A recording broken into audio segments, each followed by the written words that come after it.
എല്ലാവർക്കും നമസ്കാരം. പുതിയൊരു വീഡിയോയിലേക്ക് ഏവർക്കും സ്വാഗതം.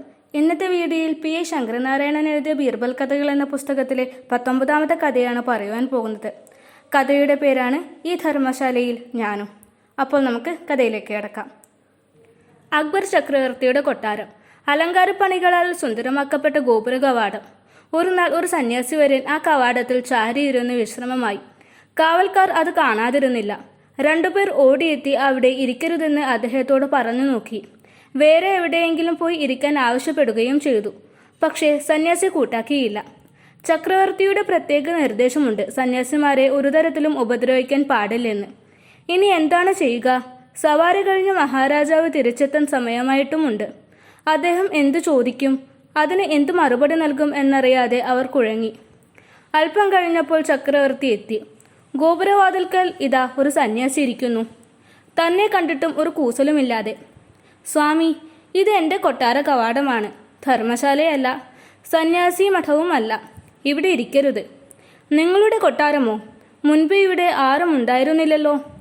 ഉണ്ടായിരുന്നു, എൻ്റെ അച്ഛൻ, അമ്മ. ഇപ്പോൾ അവർ എവിടെയുണ്ട്? മരിച്ചുപോയി. അവർക്ക് മുൻപ് ഇത് ആരുടേതായിരുന്നു? മുത്തച്ഛൻ്റെ. അദ്ദേഹവും മരിച്ചുപോയി അല്ലേ? അതെ. അദ്ദേഹത്തിനു മുൻപ് ആരാണ് ഇവിടെ താമസിച്ചിരുന്നത്? കൃത്യമായി അറിയില്ല. എൻ്റെ മുതുമുത്തച്ഛന്മാർ എന്ന് കൂട്ടിക്കോളൂ. ഇതൊക്കെ നിങ്ങൾ എന്തിനിപ്പോൾ ചോദിക്കുന്നു? ഒരു കാര്യം വ്യക്തമാക്കാനാണ്. നിങ്ങളുടെ പൂർവികന്മാർ ഇവിടെ വന്ന് താമസിച്ചു പോയി എന്നതല്ലേ സത്യം? നാളെ നിങ്ങളും ഇവിടം വിട്ടു പോകേണ്ടി വരില്ലേ? ഒരു നിമിഷം ചിന്താധീനനായ ചക്രവർത്തി പറഞ്ഞു. ഉവ്, എങ്കിൽ എവിടെ നിന്നോ വരികയും ഇത്തിരി നാൾ തങ്ങിയ ശേഷം എങ്ങോട്ടോ പോവുകയും ചെയ്യുന്ന ഈ സ്ഥലത്തിനെ ധർമ്മശാലയെന്നോ സത്രമെന്നോ അല്ലാതെ എന്താണ് പറയുക? അക്ബർ ചക്രവർത്തി അമ്പരപ്പോടെ സന്യാസിയെ സൂക്ഷിച്ചൊന്നു നോക്കി. എൻ്റെ കൊട്ടാരം പോലും.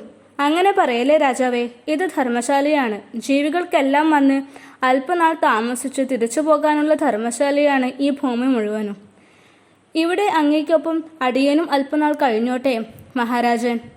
ഇത്രയും പറഞ്ഞുകൊണ്ട് സന്യാസി തൻ്റെ പ്രത്യേകമായ തലയിൽ കിട്ടും വെപ്പുതാടിയും എടുത്തുമാറ്റി ഹൃദ്യമായി ഒന്ന് പുഞ്ചിരിച്ചു. ഹോ ബീർബൽ, നിങ്ങളോ?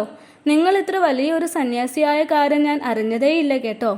അക്ബർ പൊട്ടിച്ചിരിച്ചുകൊണ്ട് തുടർന്ന് ചോദിച്ചു. ശരി, ഇപ്പോൾ എൻ്റെ കൂടെ ധർമ്മശാലയിൽ വരുന്നു ബീർബൽ? ഇല്ല രാജൻ, നാളെ രാവിലെ ആവാം.